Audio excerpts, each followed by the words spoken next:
Bonjour à toutes et à tous. On va donc parler de la situation au Proche et au Moyen-Orient avec comme prisme la politique d'Israël dans la région, bien sûr, en commençant par parler de Gaza et du génocide à l'œuvre. Donc Gérald va parler de ça dans une première partie. On aura ensuite la parole pour essayer d'expliquer un peu plus les expansions régionales de la politique guerrière israélienne et ses liens avec l'impérialisme notamment américain. Et Bart reviendra un peu plus en détail sur les perspectives pour les classes populaires dans la région et aussi bien sûr pour le peuple palestinien. Donc je laisse la parole à Gérald. The expansionist policy of Israel, already existing since its foundation in 1948, is deeply linked to the interests of the Western imperialist powers. So-called inner colonialism takes place simultaneously with aggressive warfare and imperial expansion in the MENA region. Just some examples. In the 1956 Suez War, the Israeli state was attacking Egypt and occupying the Sinai Peninsula after the British and French colonial powers had lost the Suez Channel due to expropriation by the then Egyptian president Gamal Abdel Nasser. In 1967, Israel launched the Six-Day War against its neighboring Arab countries, which marked another focal point of continued occupation, and the US becoming Israel's main supporter for gaining US control in the Middle East region over the non-aligned Arab states. Illustrating Israel's geopolitical role, the influential conservative US Senator Jesse Helms called the State of Israel in 1995 America's aircraft carrier in the Middle East. While being a useful instrument to Western imperialist countries, Israel was given free rein to its newly occupied areas, which was settling and annexing more and more parts of it, ethnically cleansing large swaths of Palestine of its population and erecting a colonial apartheid regime in the region. Moving fast forward to the current genocide. Before October 7 in 2023, Israel ramped up its violent campaign of ethnic cleansing and annexation of the West Bank.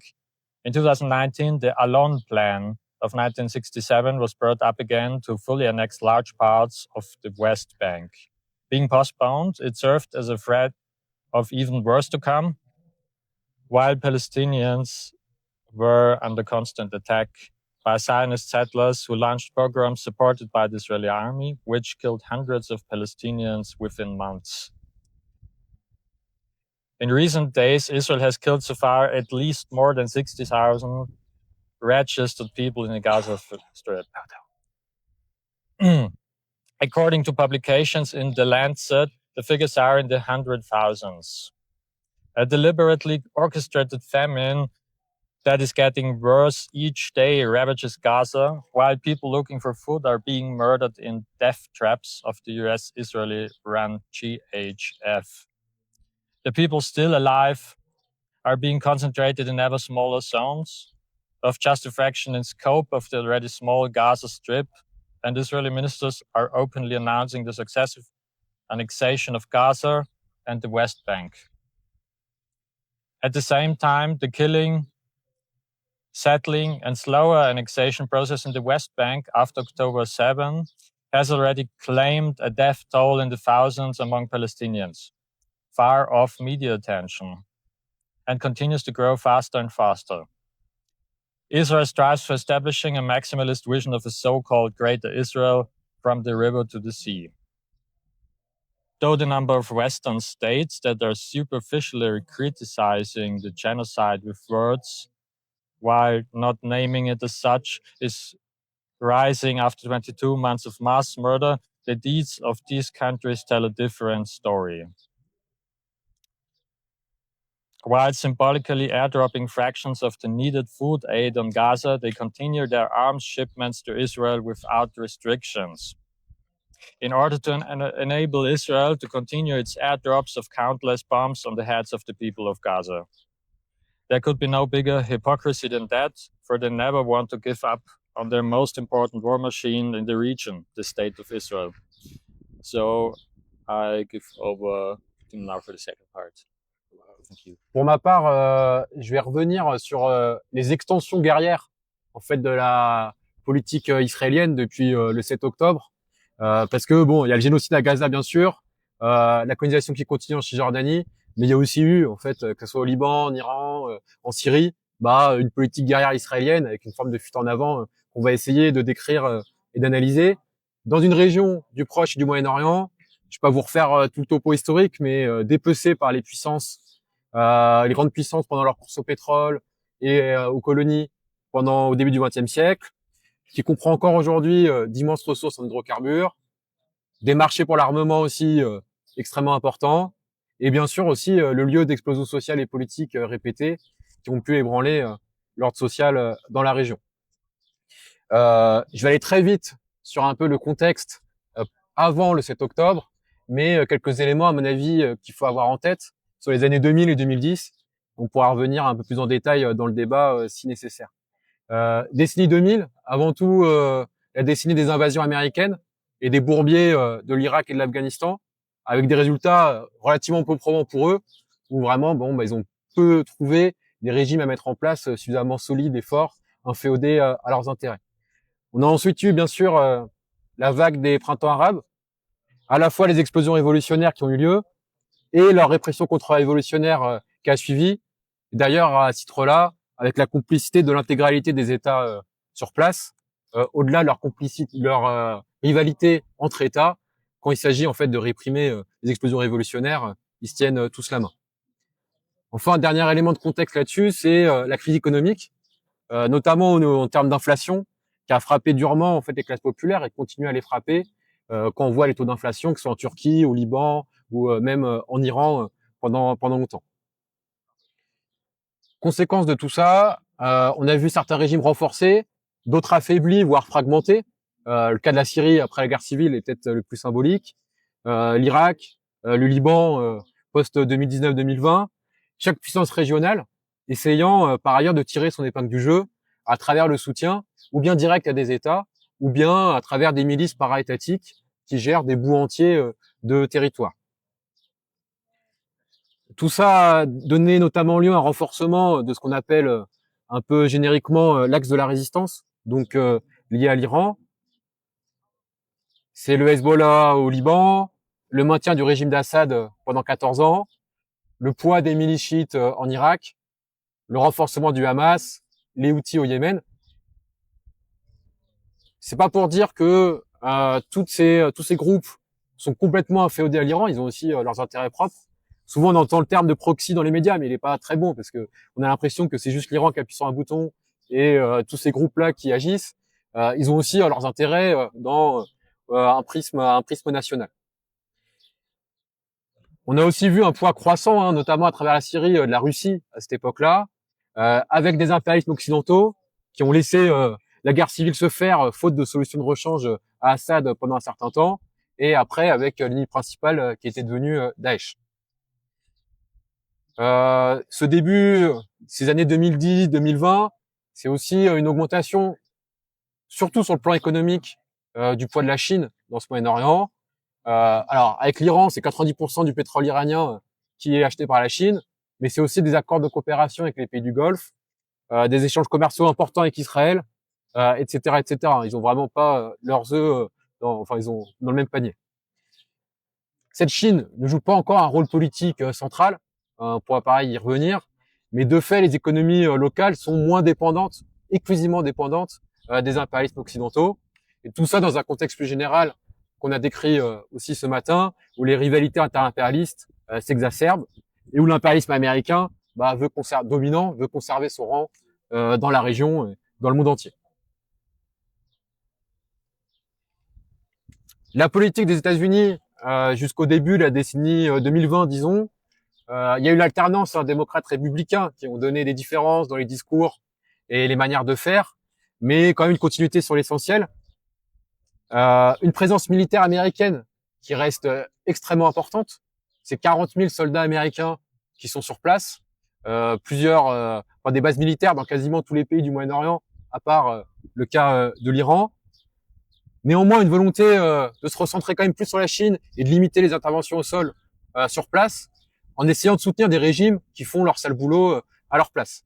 Israël, bien sûr, mais aussi l'Égypte et d'autres alliés très solides de l'impérialisme américain, type Arabie Saoudite ou Émirats. c'est aussi la période des accords d'Abraham qui cherchait à solidifier une nouvelle alliance entre Israël et ces puissances-là contre l'axe un peu iranien, mais aussi bien sûr contre les classes populaires. Par rapport au nouveau développement depuis le 7 octobre, que ce soit au Liban, en Syrie, ou bien sûr avec la guerre avec l'Iran, à mon avis, on peut pas expliquer tout ça uniquement à l'aune de la guerre coloniale d'Israël contre le peuple palestinien. Ni même que ça serait que une fuite en avant du gouvernement israélien qui forcerait en fait les régimes occidentaux à le soutenir, mais où on n'aurait que en fait une compréhension à travers la politique israélienne.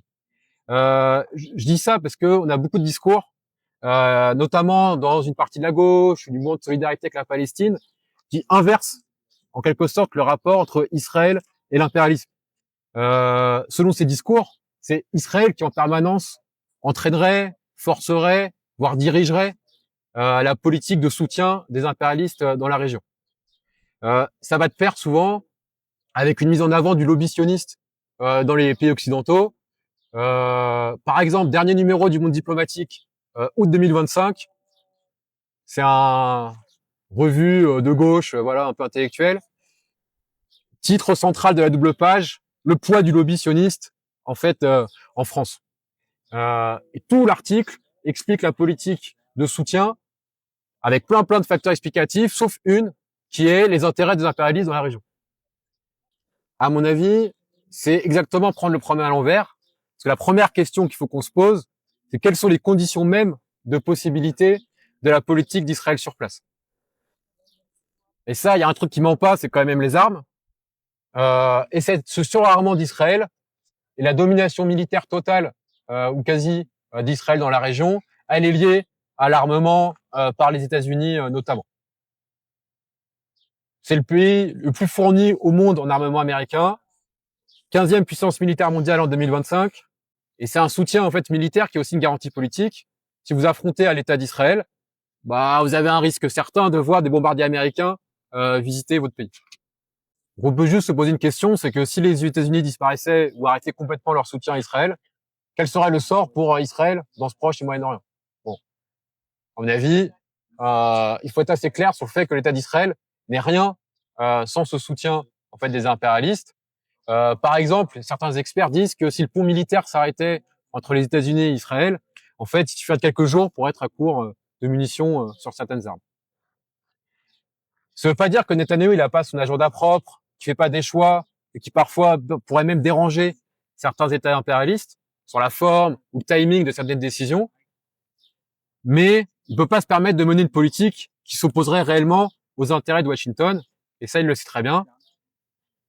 D'où le fait qu'on doit se poser la question, en fait, de l'ordre impérialiste dans la région quand on parle des bombardements sur le Liban et a fortiori après sur l'Iran. En fait, ça semble, la nouvelle période après le 7 octobre, semble l'occasion pour l'impérialisme américain et Trump en l'occurrence, pour remodeler par la force des armes la configuration des régimes sur place dans le cadre du maintien, voire de l'augmentation de la puissance, de leur puissance dans la région. Parce que même si Israël a une supériorité militaire quasi totale, en fait, c'est quand même 400 millions de pauvres et de travailleurs dans la région, et ça, on peut pas uniquement les dompter à travers des bombes.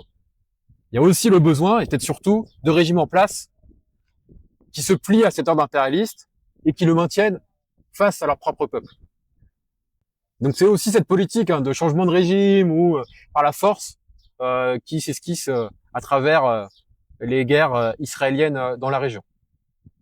Par exemple sur le Liban. Bien sûr, Israël avait un intérêt direct à protéger encore plus sa frontière nord, pas devoir gérer deux fronts à la fois, mais dans les faits, en fait, le Hezbollah était très prudent, justement, s'il voulait pas une guerre avec Israël, depuis le 7 octobre, dans les missiles qu'il envoyait sur Israël, et Israël contrôlait déjà, en fait, la zone frontalière.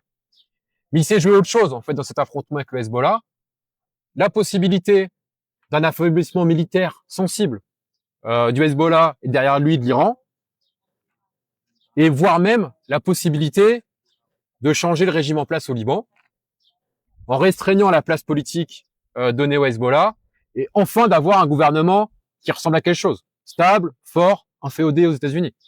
D'ailleurs, le nouveau président, le Liban, depuis 2019-2020, il y avait quasiment plus d'État. Enfin, l'État était complètement failli.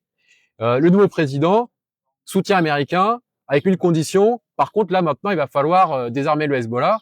Et à ce titre-là, si tu fais ça, tu auras le soutien total des États-Unis dans ta politique. Après le Liban, après la chute d'Assad en Syrie, après les bombes anglo-américaines sur les Houthis au Yémen, bah, c'est sûr qu'il restait surtout l'Iran, quoi, en première ligne. Un régime qui était un ennemi déclaré, qui est un ennemi déclaré d'Israël. Le petit qualificatif qu'il leur donne, c'est petit Satan, et un ennemi des États-Unis qualifié de grand Satan. Un régime qui n'était pas inféodé aux intérêts américains dans la région. Ça veut pas dire que c'est un régime qu'on soutient d'aucune façon. Et depuis 79 et la révolution iranienne, sa politique, c'est uniquement de chercher une place au soleil dans l'ordre impérialiste et de défendre les intérêts propres de la bourgeoisie iranienne. Mais c'est pas un régime complètement inféodé aux États-Unis. Ça, c'est un truc qu'il faut quand même avoir en tête.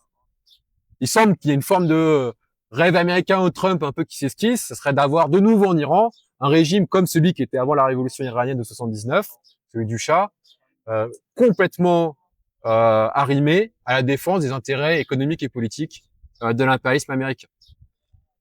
En tout cas, de profiter de l'affaiblissement de l'Iran pour forcer le régime à la soumission, ou en tout cas en attaquant son programme nucléaire et ses capacités balistiques. Juste quelques éléments d'analyse et de positionnement par rapport à cette guerre des 12 jours qu'on a vue en juin dernier et qui ont pu faire débat dans l'extrême gauche au sens large. À mon avis, il s'agit pour nous de la caractériser vraiment comme une guerre impérialiste contre l'Iran, menée par les impérialistes occidentaux avec leur bras armé Israël.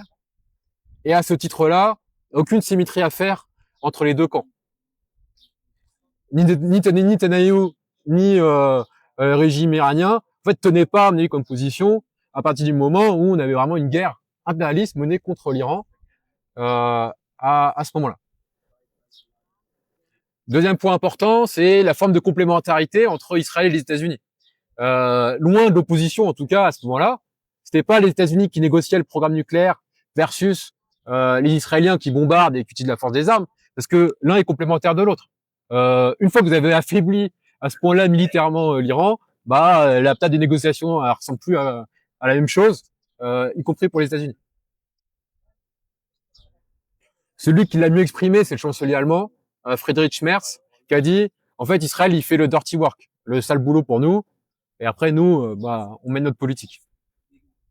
Il faut également battre en brèche l'argument de ceux qui disaient « Ah, mais ça va peut-être permettre de renverser ce régime dégueulasse des mollahs en Iran. » C'est bien ce genre de nouveau le mythe de la démocratie apporté par le haut et par la guerre.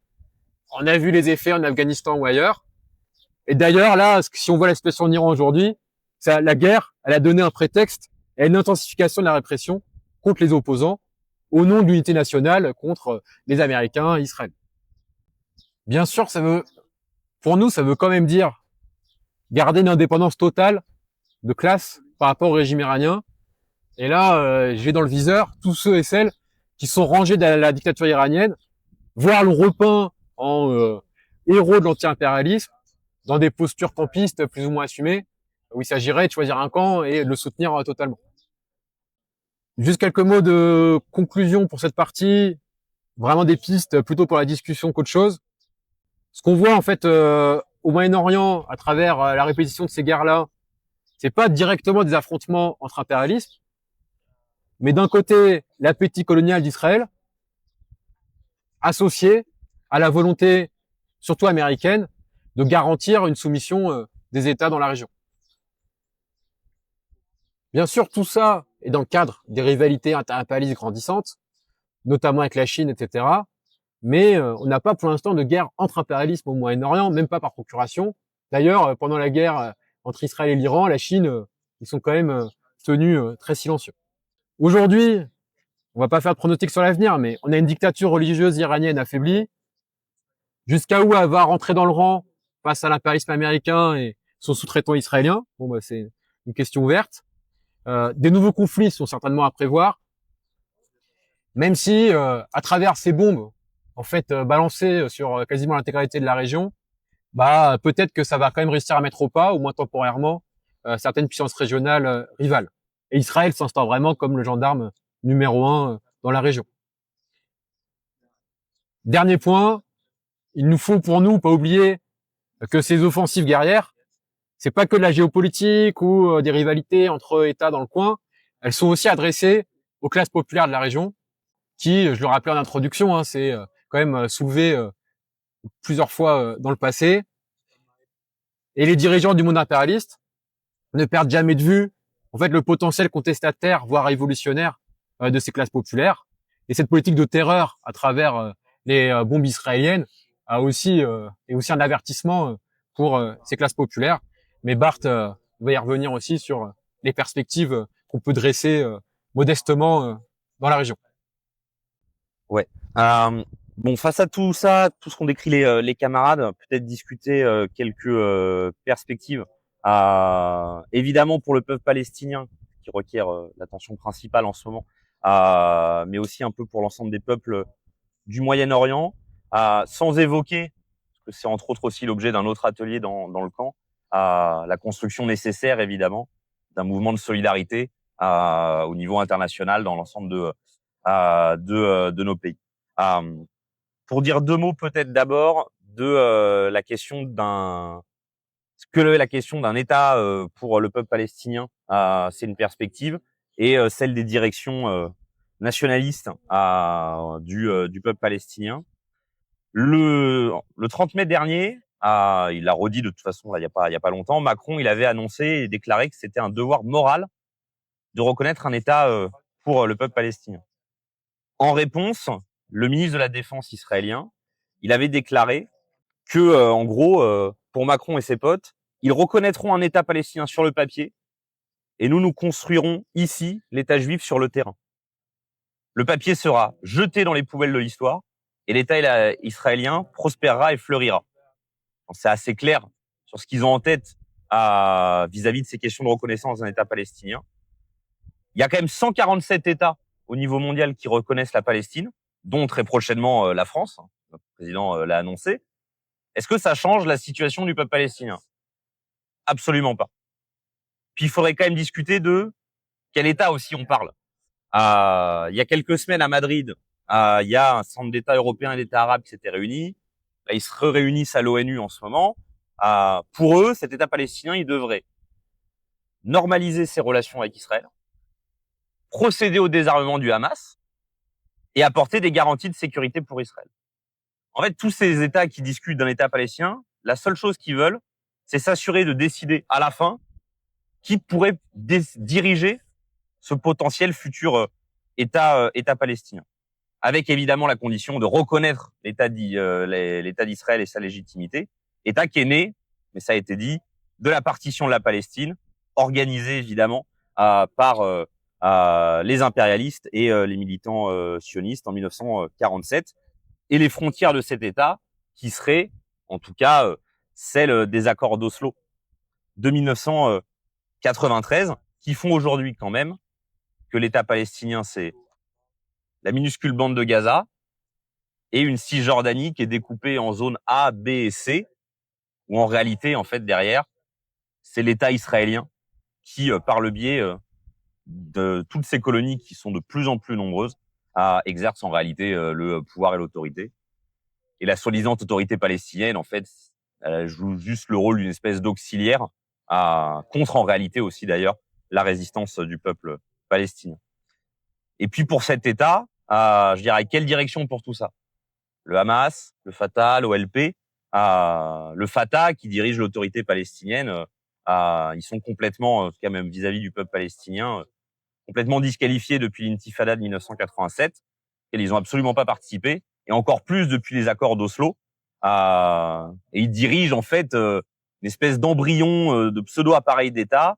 Ils gèrent la police, et en fait, une police qui est là pour gérer la misère et se porter garante évidemment vis-à-vis de l'État d'Israël sur la question du contrôle de la population en Cisjordanie. L'autorité palestinienne, c'est une espèce de micro-bourgeoisie palestinienne qui monopolise les relations commerciales, gère, ou empoche même d'ailleurs, l'aide internationale. qui exploite dans plein de petites entreprises une main-d'œuvre bon marché et qui touche évidemment toute une série de pots de vin à des différents marchés publics. De l'autre côté, on a le Hamas, fondé en 1987, sous l'impulsion d'ailleurs des frères musulmans égyptiens, qui a grossi sur ce qu'on pourrait appeler la trahison d'Oslo, donc les accords d'Oslo de 93, et sur les faiblesses politiques du Fatah. Le Hamas, il gère Gaza depuis 2006, il gérait plutôt, à Gaza depuis 2006, après les élections. Il a quand même, à avoir en tête, durement réprimé, et on parle d'arrestation, de torture, de tirs à balles réelles, etc. Je sais pas tout le détail. Durement réprimé les mobilisations sociales des Palestiniens, entre autres, mais pas que, en mars 2019, ou même plus récemment, les mobilisations de l'été 2023. Le Hamas, en fait, c'est tout comme le Fatah, un parti réactionnaire, une organisation bourgeoise, antidémocratique, qui est au service d'une minorité d'exploiteurs qui s'accommodent en réalité de l'oppression du peuple palestinien. Le peuple palestinien, lui, il aspire à vivre, à avoir des droits, et ces aspirations, elles sont incompatibles avec le maintien, évidemment, de l'État colonial d'Israël. Tout comme c'est incompatible avec le maintien des frontières actuelles dans la région.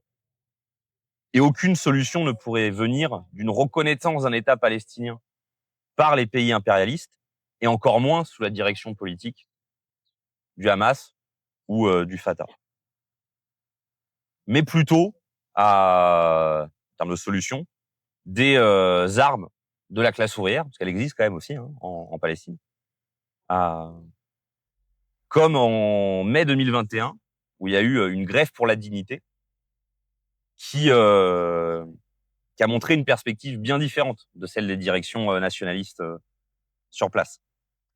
C'était une grève générale lancée par des comités populaires et des organisations de la jeunesse, suite à une attaque israélienne sur Gaza, qui avait fait 200 morts, dans une grande vague d'agressions anti-palestiniennes à Jérusalem. Et cette grève, elle a été suivie à Gaza, en Cisjordanie, par les réfugiés des pays voisins et par les travailleurs et travailleuses arabes de Palestiniens d'Israël. Pour parler un petit peu de la question des... il y a les directions nationalistes. Qu'est-ce qui se passe un peu du côté israélien? On l'évoquait ce matin, des camarades en ont parlé. En Israël, il y a des voix qui s'élèvent malgré tout face à l'oppression du peuple palestinien. Elles restent évidemment extrêmement minoritaires, mais il y a encore quelques jours, le 16 juillet, entre autres, vous avez peut-être vu les vidéos, il y avait une manifestation de jeunes, on appelle les Refusniks, qui avait lieu à Tel Aviv, dans laquelle on a vu dans les vidéos, ils brûlaient leur convocation pour le service militaire, en disant clairement qu'ils refusaient de s'engager dans une armée qui commet actuellement un génocide. C'est une manifestation dans laquelle on voyait quand même aussi par ailleurs des pancartes qui dénonçaient le génocide en cours, mais également qui s'opposaient plus largement à l'occupation de la Palestine par Israël.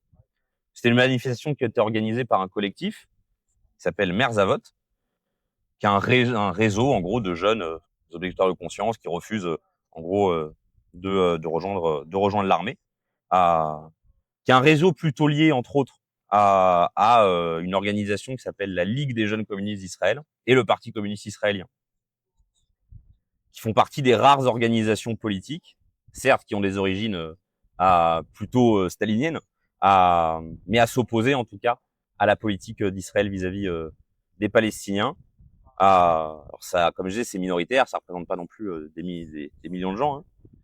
La coalition électorale, pour avoir une idée, du Parti communiste aux élections de 2022, elle avait fait 170 000 voix aux élections, genre 3%. Quoi.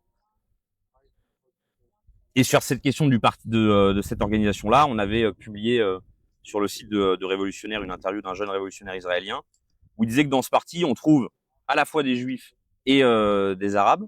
C'est un parti qui soutient BDS, mais qui politiquement sont plutôt réformistes et en réalité assez opportunistes.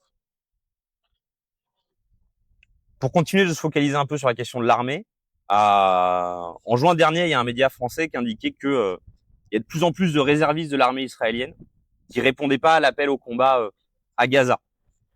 Ce qui représente 20% des 300 000 réservistes en Israël, donc 20% depuis le début de l'année là, janvier 2025.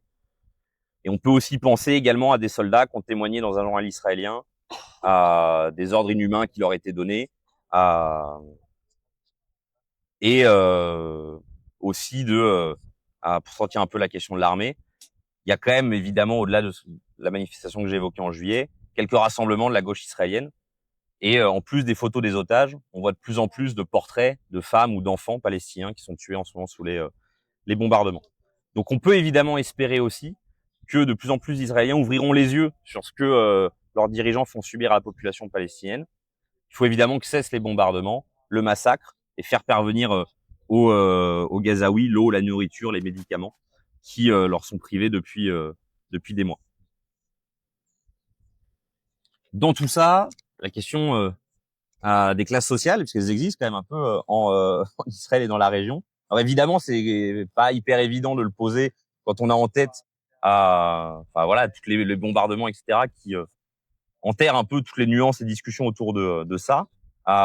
Mais il y a des travailleurs en Israël, quand même, qui touchent, pour la très grande majorité évidemment, des petits salaires dans un pays où le coût de la vie est extrêmement élevé, qui payent un lourd tribut à l'économie de guerre permanente, d'Israël, où les budgets consacrés à l'armement, j'ai plus les chiffres, mais c'est des budgets monstrueux. Alors si évidemment ça paraît improbable pour l'instant de se dire que les travailleurs juifs israéliens ils pourraient s'insurger contre la colonisation des terres palestiniennes, ils seront contraints évidemment quand même d'engager aussi la bagarre contre leurs exploiteurs sur leur propre territoire, et de lutter contre la politique évidemment, et c'est arrivé quand même à des moments, la politique de leur gouvernement. Donc sur ces bases-là, c'est pas impossible, même si évidemment ça paraît lointain, qu'il y ait un retournement d'une partie plus importante encore de l'opinion israélienne pour tenter de retenir le bras armé de leurs dirigeants. Et c'est là qu'ils pourraient se retrouver aux côtés, évidemment, des travailleurs palestiniens en Israël, des chrétiens israéliens, des Palestiniens en général, parce qu'évidemment, il faudra des luttes communes contre l'ennemi commun qui est le gouvernement israélien, l'impérialisme, etc., pour combler ce fossé qui s'est creusé depuis des années. Alors évidemment, en partant de l'existant, je veux dire aujourd'hui l'existant c'est un soutien quasi unanime à la colonisation israélienne. Pareil, il y a un journal israélien qui publiait en juin un sondage qui en gros c'est 82% des Israéliens juifs qui souhaiteraient expulser par la force les Palestiniens de Gaza.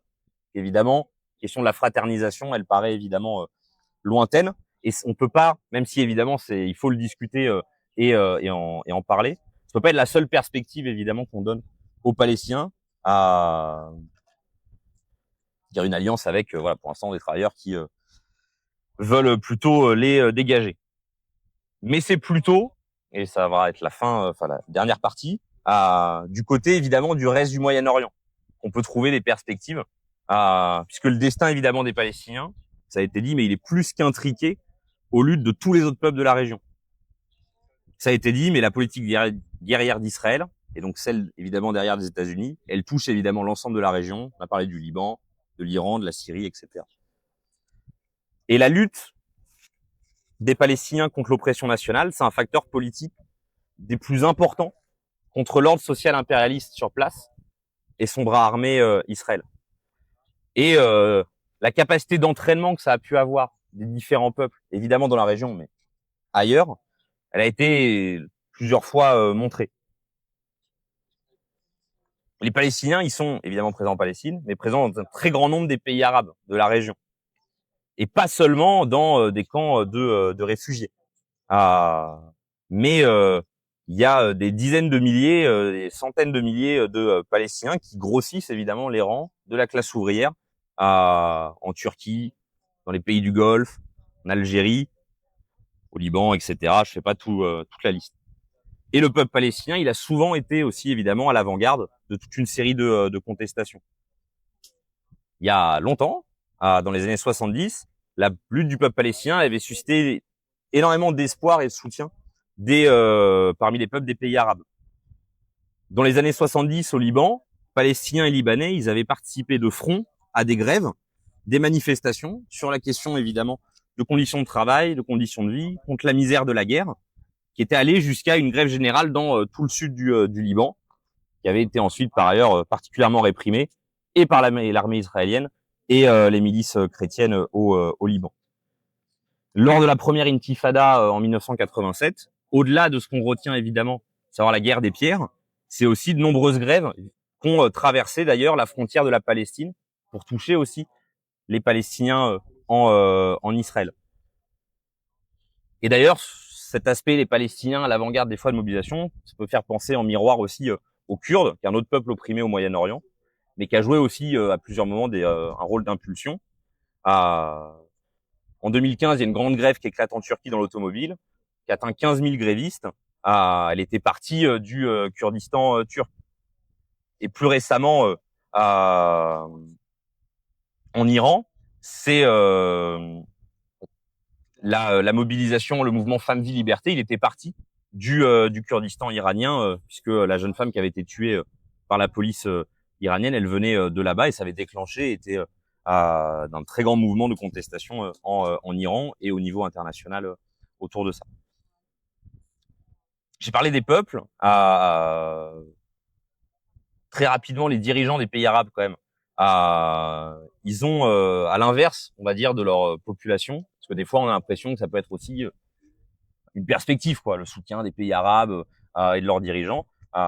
Les dirigeants des pays arabes, ils en ont plus grand-chose à faire du sort des Palestiniens. On pourrait faire une pelletée d'exemples du XXe siècle, mais ce serait hyper long.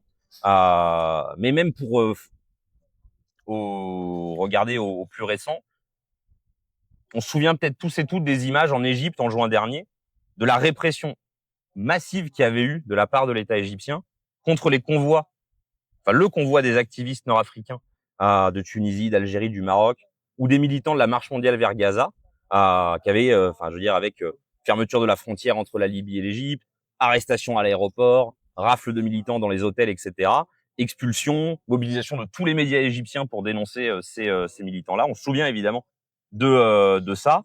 Ce à quoi peut s'additionner aussi plus de 150 Égyptiens qui sont emprisonnés en raison de leur soutien à la Palestine. Tout ça, c'est un pays arabe qui devrait soi-disant être le grand défenseur du peuple palestinien. Mais en réalité, c'est le visage du régime dictatorial égyptien qui tient en réalité, et comme plein d'autres, avec le soutien des Émirats arabes unis, l'Arabie saoudite, mais aussi de la France et d'Israël. Et pour rester un peu sur l'Égypte, la cause du peuple palestinien elle a toujours été un facteur significatif de radicalisation, de politisation pour la jeunesse égyptienne. Pour avoir en tête sur la question des révolutions arabes, la plupart des leaders révolutionnaires de 2011 en Égypte, ils viennent en réalité des rangs des mobilisations de solidarité avec le peuple palestinien. Et quand des événements type attaque, bombardement, etc. se produisaient en Palestine, il y avait aussi souvent et toujours une forte réaction populaire en Égypte.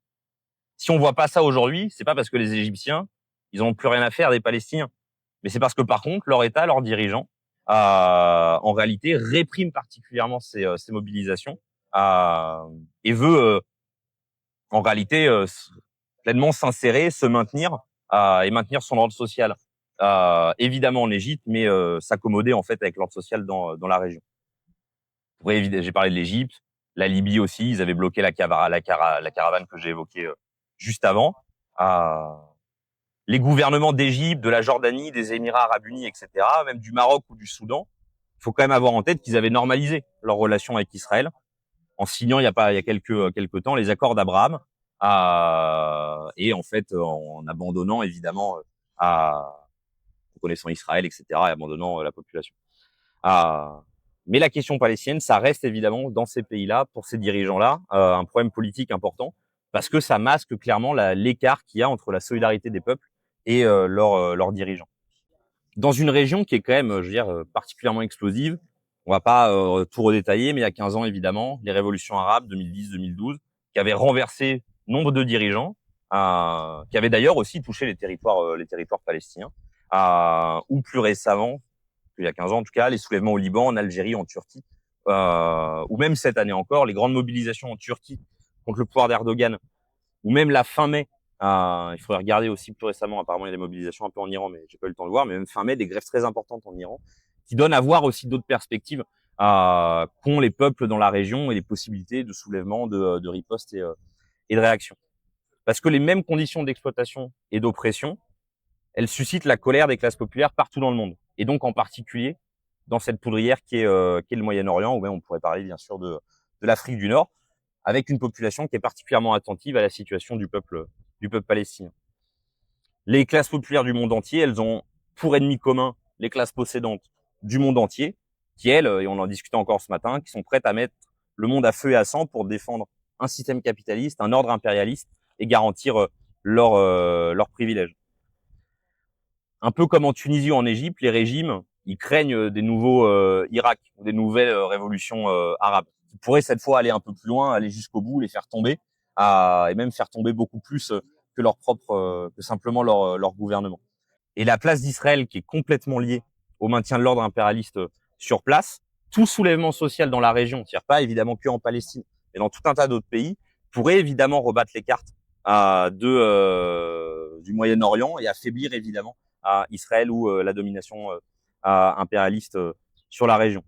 Parce que sans l'aide n'oublions pas évidemment, sans l'aide de nos gouvernements, Tim l'a redit, entre autres surtout aux États-Unis, Israël est évidemment impuissant.